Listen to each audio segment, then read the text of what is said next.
Salve, salve galerinha aqui do estado do Maranhão e também de todos os estados que acompanham nossas aulas. Estamos de volta com o nosso curso de História do Maranhão para você vestibulando, para você concurseiro, para você que quer conhecer a história do nosso estado, a história riquíssima do estado do Maranhão. Então, estamos de volta com o nosso curso de História do Maranhão com muita felicidade. Queria aqui agradecer a todo mundo que sempre manda mensagens positivas, que segue os vídeos do canal. Então, eu sou muito grato a todos vocês e a gente faz isso justamente com o interesse de levar o conhecimento até vocês de forma gratuita e que vocês possam, de fato, alcançar o sucesso na vida de vocês, passar no concurso ou vestibular que tem a História do Maranhão, beleza? Então, aqui é o professor Renato, vamos dar continuidade ao nosso curso. A gente parou, a última aula que a gente fez foi justamente sobre o início do Império, né? Então, o início do Maranhão Imperial, né? Então, a gente vai hoje dar uma alavancada e falar um pouquinho sobre a política e a economia do estado do Maranhão no período imperial, tudo bem? Para a gente poder, de fato, avançar os nossos assuntos e poder, de fato, cumprir tudo aquilo que a gente tinha programado no início do curso. Tranquilo? Vamos agora ter aulas regulares de História do Maranhão no sábado e na quarta-feira, até a gente fechar todo o nosso conteúdo programático, beleza? Pegar praticamente todos os assuntos previstos lá no edital. Tranquilo, pessoal? Então, vamos, sem mais delongas, vamos iniciar a nossa aula de História do Maranhão no período imperial. Então, como vocês estão vendo aqui, nosso slidezinho vai passar aqui para vocês. Eu vou colocar a minha imagem menorzinha aqui para a gente poder avançar e ver a aula de hoje, que é muito importante dentro da prova, né? São coisas que geralmente são cobradas dentro da prova. Então, vamos lá. Módulo 2, a gente está no módulo 2, né? A gente dividiu o nosso curso em 3 módulos. O módulo 1, que é Maranhão Colonial, o módulo 2, Maranhão Imperial, e o módulo 3, que é o Maranhão no período republicano. Beleza? Então, o módulo 2, Maranhão no período imperial. Lembrando que o período imperial é de 1822 até 1889. Para o Maranhão, de fato, a gente tem a data de 1823, que é o ano da adesão do Maranhão à independência do Brasil. A partir dali, o Maranhão passou a ser uma província do Brasil. Lembre-se disso. O Maranhão, no período imperial, é uma província do Brasil. Tranquilo? Então, pessoal, tudo aquilo que o Brasil fazia de acordo também servia para o Maranhão. Aqui, pessoal, uma diferença muito grande para o período imperial. No período imperial, a maior parte do tempo, o Maranhão era visto como uma colônia de Portugal. Agora, no período imperial, nós temos o Maranhão como uma província do Brasil. Tranquilo? Beleza, então vamos lá. Aquele protagonismo, aquela autonomia do Maranhão naquele momento, ela vai meio que sumir durante o período imperial. Então, a gente vai fazer a transição aqui do primeiro reinado para o período regencial, né? Lembrando, o primeiro reinado de 1822 até 1831, quando Dom Pedro I renuncia, entrega, abdica do cargo de imperador para o seu filho. Só que ele tinha apenas o quê? 5 anos de idade, 5 aninhos de idade, o nosso Dom Pedro II. E ele não podia assumir devido às leis do Brasil da Constituição de 1824. Tranquilo? Então, dentro desse conceito que a gente está podendo observar agora, nós temos o Maranhão sendo parte integrante do território brasileiro. Esse é um detalhe fundamental que eu acho que vocês devem levar para a prova de vocês. Beleza? Vamos avançando. Então, a nossa aula de hoje, como vocês estão podendo observar aí, é sobre economia e política no Maranhão. Aí está Maranhão colonial, né? É Maranhão imperial. Beleza? Eu vou alterar aqui, pessoal. Vou alterar. Que é tanta coisa, tanta coisinha. E aí, vamos para a gente poder seguir. Só vou alterar aqui, botar imperial para no... Rapidamente. Tum, tum, tum. Então, pessoal, a nossa aula de hoje vai focar justamente na economia e na política. A gente vai ver a configuração econômica e a configuração política do Brasil e do Maranhão naquele momento, beleza? Esse é um fato muito importante que a gente precisa de fato entender, ok? Então, economia e política no Maranhão Imperial, professor Renato César, vamos iniciar, ver o que tem de importante para a gente aqui. E aqui, pessoal, ó, a gente tem a economia do Maranhão, a gente tem o período colonial e o período imperial. No período colonial, o Maranhão, a economia do Maranhão era uma economia agroexportadora, apenas algodão e drogas do sertão. Então, o que baseava a economia do Maranhão era somente essas duas coisas: algodão, principal produto do Maranhão no período colonial, e as drogas do sertão, né, que teve a participação dos padres jesuítas na exportação desses produtos. Então, os padres acabavam ganhando muito dinheiro com as drogas do sertão, beleza? E aí, pessoal, então a economia colonial é algodão, drogas do sertão. Na economia imperial, a gente já tem uma mudança muito importante. Nós estamos vivendo um período de transição industrial, na qual o Maranhão vai ser uma fonte de matéria-prima para os países industrializados da Europa e principalmente vai se desenvolver aqui no estado um comércio e uma agricultura muito forte, uma agropecuária muito forte, baseada tanto na pecuária quanto também na produção de algodão e cana-de-açúcar. Tudo bem? Aí depois vem a produção de arroz. Tudo isso vai moldar a economia do Maranhão nos anos seguintes.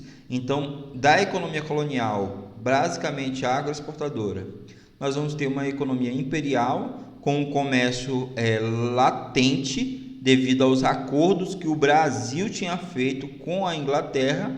O comércio vai se tornar cada vez mais forte no Maranhão. Tranquilo? Então, durante o período imperial, esse é um detalhe fundamental, pessoal. O Brasil fez acordos econômicos com a Inglaterra que favoreceram o desenvolvimento do comércio no Maranhão. Então, era como se tivesse uma divisão assim, ó. Os portugueses, os descendentes de portugueses continuaram produzindo na agricultura e na pecuária, tranquilo? E os ingleses tomaram de conta do comércio. É basicamente isso. Vamos avançando. Então agora a gente vai ver aqui, ó, características econômicas do Maranhão Imperial. Primeira característica: mudanças com a chegada da família real no Brasil em 1808. Lembrando que a família real portuguesa, pessoal, o que aconteceu com ela? Vamos ver lá, vamos ver o contexto da família real portuguesa. Então, Portugal era um país que era aliado da França e aliado da Inglaterra, beleza? Lembrando as disputas que a gente tem durante esse período no mundo todo, girava em torno da Inglaterra e da França.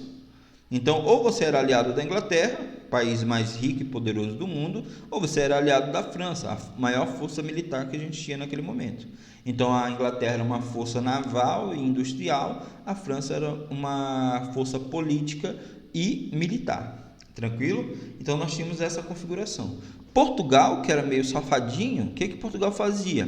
Comprava da Inglaterra e era aliado político da França. Isso gerava uma dúvida, né? Então Portugal ficava no meio termo entre os dois países. E aí o que aconteceu em 1799?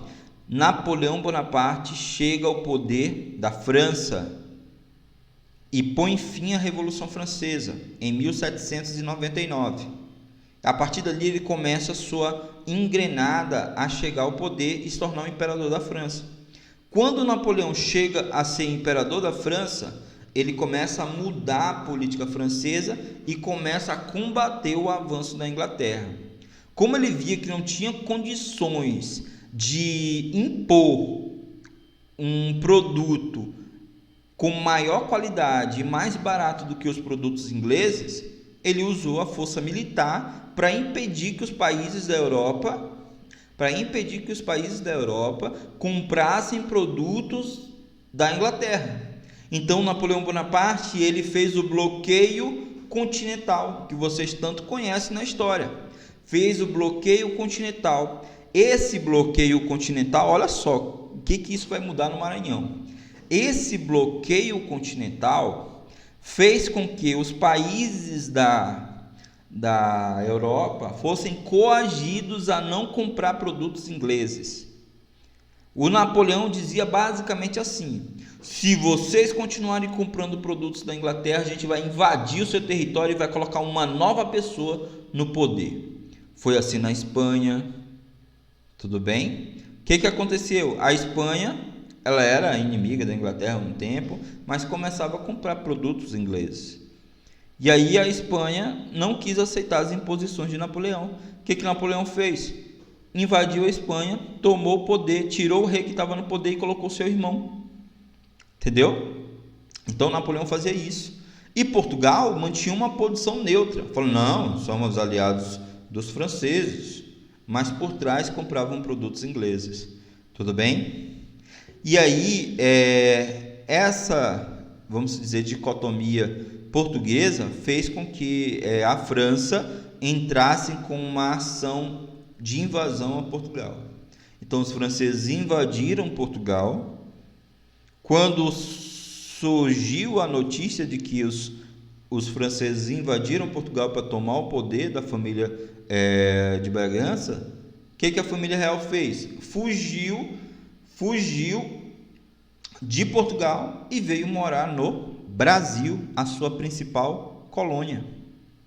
Então, a França invadiu Portugal e a coroa portuguesa fugiu de Portugal e veio morar no território brasileiro, ok? Então, houve a transferência da corte de Portugal para o Brasil, de Lisboa para o Rio de Janeiro. Tranquilo? E quando a coroa chegou aqui, eles tinham que mudar toda a estrutura econômica que o Brasil vivia, porque a gente vivia sob o pacto colonial. Somente Portugal tinha o monopólio do comércio no Brasil. Nenhum outro reino poderia vender produtos no Brasil a não ser Portugal, ou somente aqueles que Portugal permitia, porque os portos brasileiros eles eram apenas abertos para Portugal. Então, quem tinha privilégios no comércio era Portugal, porque o Brasil era uma colônia de Portugal. Tranquilo? Aí, com a família real aqui, eles precisavam de muitos produtos. E para fugir dos franceses, Portugal recebeu a ajuda da Inglaterra. Então, olha só o que isso está moldando, pessoal. Portugal rompe com a França invade o reino português, a coroa portuguesa foge para o Brasil com a ajuda dos ingleses. Tranquilo? Deu para compreender isso aí? E quando chegam aqui, eles têm que fazer novos parâmetros econômicos, porque não tem mais como ser o pacto colonial. Agora os portos brasileiros têm que ser abertos às nações amigas de Portugal. Qual nação amiga vai ter privilégios no comércio brasileiro naquele momento?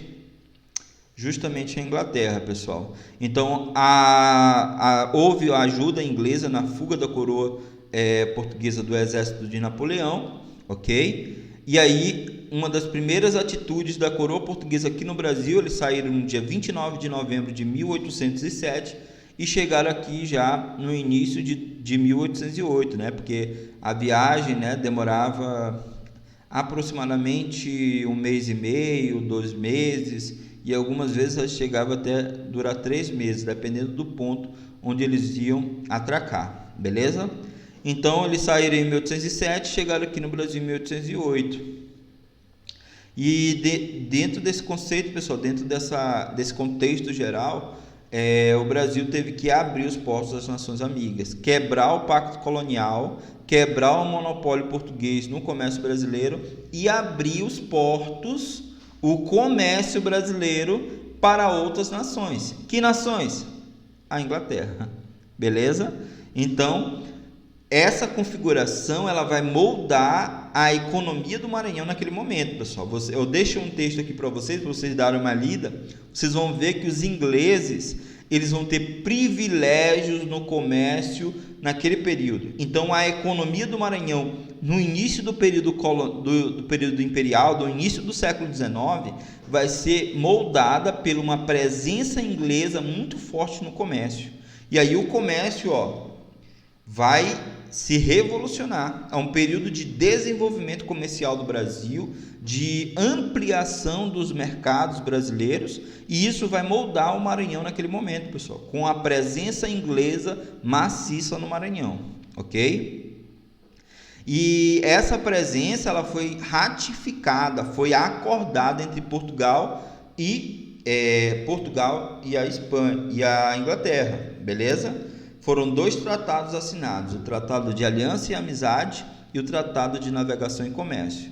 O Tratado de Aliança e Amizade era mais voltado para a questão militar. Em caso de guerra, Portugal entraria do lado da Inglaterra, e o principal acordo era o Acordo de Navegação e Comércio, na qual a Inglaterra teria privilégios no comércio aqui no Brasil. Só para ter uma ideia do tamanho do privilégio que a Inglaterra tinha, no texto que eu deixei para vocês aqui do Jean Botelho, vocês vão poder observar, é que os ingleses pagavam menos impostos do que até os portugueses.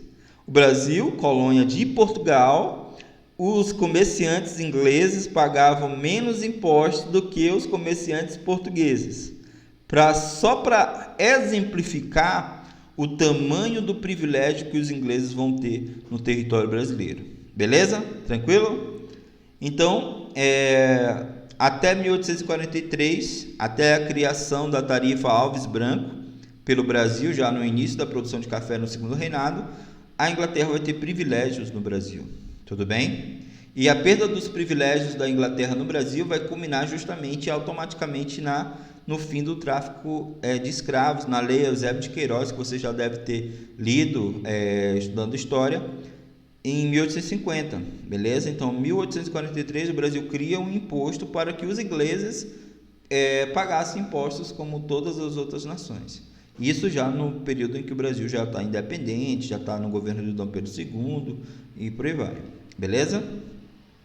Então, eu tenho justamente esse contexto geral, pessoal. Com a mudança da corte para o Brasil, há uma revolução no comércio brasileiro e, consequentemente, isso afeta o Maranhão. Tranquilo? Então, configuração econômica do Maranhão Imperial, comércio dominado pelos ingleses, lembre-se disso. Então, no período imperial, a gente tem uma presença na primeira metade do século XIX do comércio com os ingleses a cada tempo sendo maior. Eu tenho uma elite agrária baseada na pecuária e na agroexportação, seja de algodão, seja de cana-de-açúcar, seja de arroz, né? Então, eu tenho uma elite agrária. Então, quem está no topo da pirâmide no Maranhão é uma elite. E essa elite é ligada à produção agropecuária, seja na agricultura, seja na pecuária.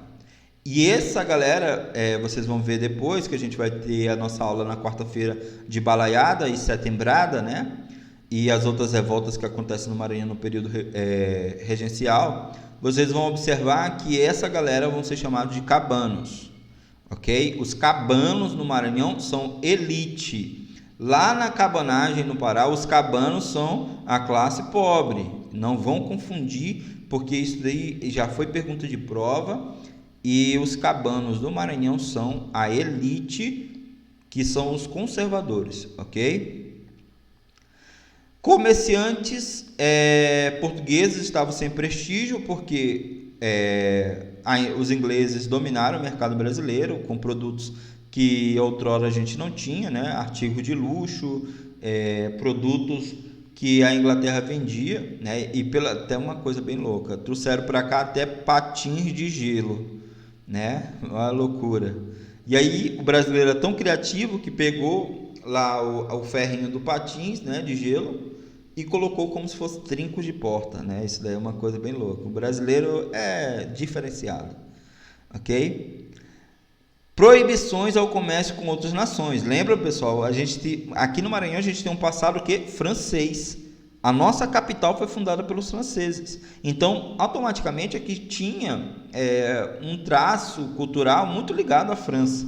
E como a Inglaterra e Portugal, naquele momento do início do século XIX, Inglaterra e Portugal se tornaram aliados contra a França de Napoleão, foi meio que barrado. Vocês vão observar no texto, né? Tem até várias citações importantes no texto, que vocês vão observar que os franceses, foi criado várias leis na Câmara Municipal de São Luís que impediam que os franceses tivessem vistos para poder vender produtos no Brasil. Aqueles que tinham já tinham um tempo determinado para sair do Brasil, ok? Então, os acordos com os ingleses não era um acordo de livre comércio, vamos dizer assim, era dar privilégios a uma nação específica, que era a Inglaterra. E a França, rival da Inglaterra naquele momento, foi proibida, os comerciantes franceses foram proibidos de ter práticas comerciais no Maranhão. Então, essa é uma característica fundamental, pessoal. Então, eu tenho, pessoal, o comércio dominado pelos ingleses, eu tenho uma elite que vivia aqui no Maranhão, que estava ligada à pecuária e à agroexportação, ok? Os comerciantes portugueses estavam sem prestígio, principalmente antes e depois da independência do Brasil, e os ingleses disseram o seguinte: olha, a gente vem para cá, mas a França não pode vender produtos aqui não, tranquilo? Então, nesse contexto, nós temos justamente proibições ao comércio com outras nações, principalmente a França. E aumento da escravidão, pessoal. Se eu estou tendo maior comércio, se eu estou tendo um desenvolvimento agrário maior, porque a Inglaterra ia comprar os nossos produtos, por exemplo, o algodão, então eu tenho a necessidade de ter uma mão de obra mais forte, maior, e aí eu preciso justamente de escravos. Então, nesse período do início do século XIX, há um aumento na escravidão. É uma coisa até muito louca, pessoal. Olha, isso aqui é um macete para a história do Brasil e história do Maranhão. Modernização conservadora. Modernização conservadora é um termo que vocês podem usar até na redação de vocês. O que é isso? Eu estou avançando, por exemplo, independência do Brasil. Eu estou me tornando livre, independente. Isso é o que? Modernização, estou me modernizando. Agora, modernização conservadora. Eu estou tornando independente, mas eu estou mantendo a escravidão, eu estou mantendo uma elite agrária, eu estou mantendo a estrutura política, tudo bem? Então, eu estou avançando em algumas partes e mantendo velhas práticas do passado. Eu me torno independente, mas mantenho a escravidão. Então, esse é um termo muito que gera uma contradição na história do Brasil, mas é aquilo que aconteceu na prática. Modernização conservadora. A nossa história é baseada na modernização conservadora. Avanço, mas mantenho velhas estruturas. Essa é uma coisa muito importante, pessoal. Lembre-se disso, que isso é um detalhe fundamental para todos vocês. E surgimento do campesinato livre. Pessoas que precisavam trabalhar para meio que... Não necessariamente tinha que ser somente escravo, tinha que ter pessoas livres que iriam para a zona rural trabalhar. E aí surgiram os vaqueiros, não que surgiram naquele momento, mas eles ganharam maior prestígio naquele momento devido às atividades que eram desenvolvidas no Maranhão. Então, não era uma relação assim, de cara rico com os escravos. O meio termo era o campesinato livre. E aí tem vaqueiros, né? Vaqueiros que vão justamente trabalhar para os cabanos, e aí a gente vai ter o surgimento durante a balaiada, né, do Raimundo Gomes, né, que era o vaqueiro, que vai ser um dos personagens principais da balaiada, né? Nós tínhamos o Negro Cosme, que era o líder dos balaios, né, dos escravos que viviam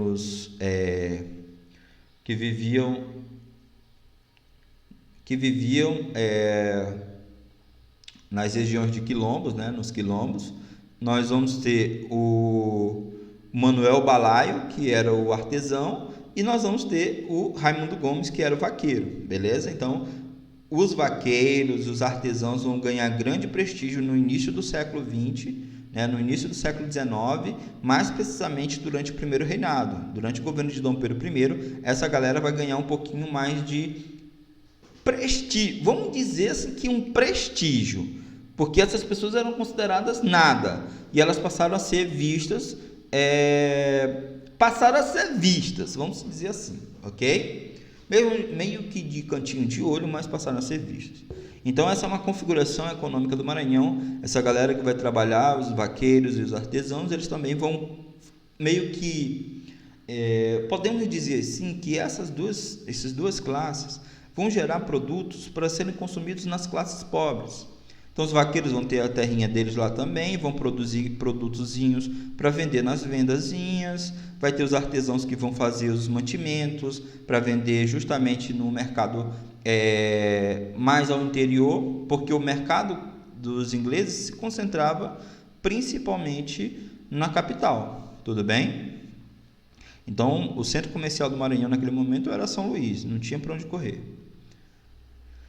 Agora, nós vamos falar das questões políticas do Maranhão. Eu espero que vocês tenham entendido a configuração econômica do Maranhão. Dominação dos ingleses no comércio, a elite agrária era rural, ok? E estava ligada tanto à agricultura quanto à pecuária. Os portugueses perderam um pouco de prestígio no comércio, ok? E aí a gente vem agora para as questões políticas, ok? Década de 1820, período da independência.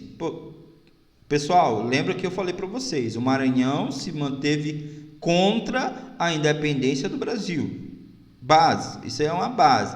Teve que ter uma guerra de independência chamada para nós aqui de Batalha do Genipapo, para que o Maranhão se tornasse justamente uma província do Brasil. Tranquilo? Então, o período da independência vai ser um período na qual a gente vai ter uma divisão, uma dicotomia política entre o Partido Português, aquela galera ligada a Portugal, e o Partido Brasileiro. Então, desde a chegada da família real portuguesa, tinha um grupo, o grupo dos brasileiros e o grupo dos portugueses. Durante o período antes da independência, o Partido Português dominava, porque a gente era uma colônia ainda de Portugal. Quando acontece a independência, a gente tem o surgimento de um outro grupo, o Partido Brasileiro. Então, durante o período do primeiro reinado, nós vamos ter justamente uma dicotomia do Partido Português, aquelas pessoas que continuavam ligadas a Portugal, e do Partido Brasileiro, aqueles que buscavam a independência do Brasil. Tudo bem? Que lutaram pela independência e queriam justamente a autonomia do Brasil. Então o Maranhão não vai ser diferente não, ok? E devido à imposição por meio de uma guerra, devido a esse passado ligado a Portugal, devido ao Maranhão ter, na sua configuração colonial, ter sido uma colônia de Portugal, tudo aquilo que remetia ao Brasil era rejeitado pelos maranhenses. Então não havia aquele sentimento de pertencimento durante o primeiro reinado. E aí a gente tem dois eventos muito importantes, que eu não coloquei aqui, mas é bom vocês darem uma pesquisada. Nós temos o processo de independência, justamente na qual há uma imposição militar para que o Maranhão fosse reconhecido, para que o Maranhão reconhecesse a independência do Brasil. E em 1825 nós temos justamente o quê?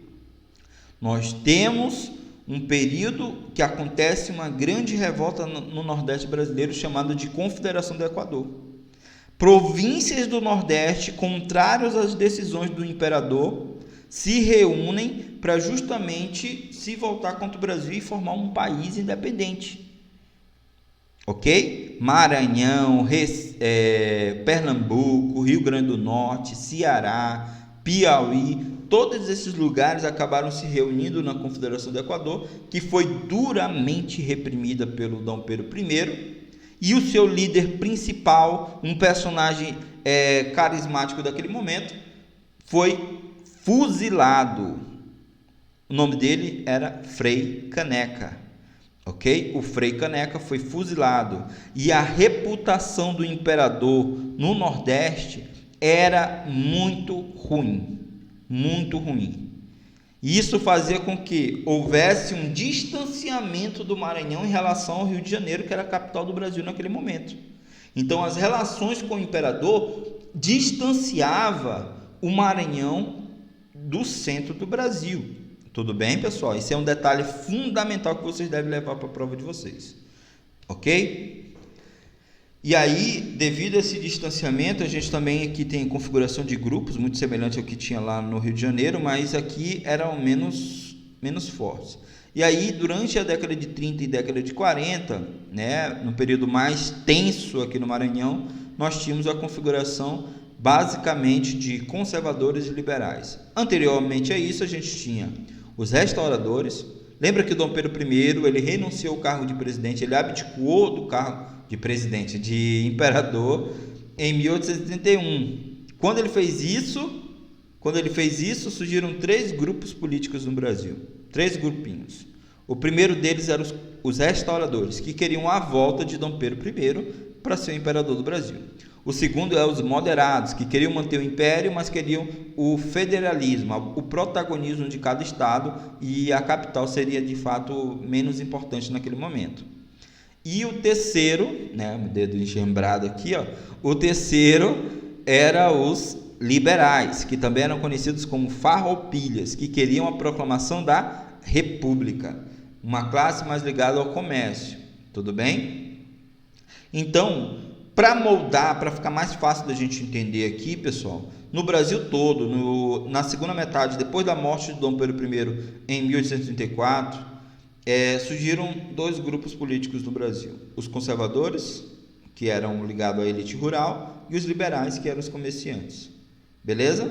Conservadores e liberais. Qual era a diferença dos conservadores? Os conservadores aqui no Maranhão eram chamados de cabanos, e eram a elite rural, produtores tanto na pecuária quanto na agricultura.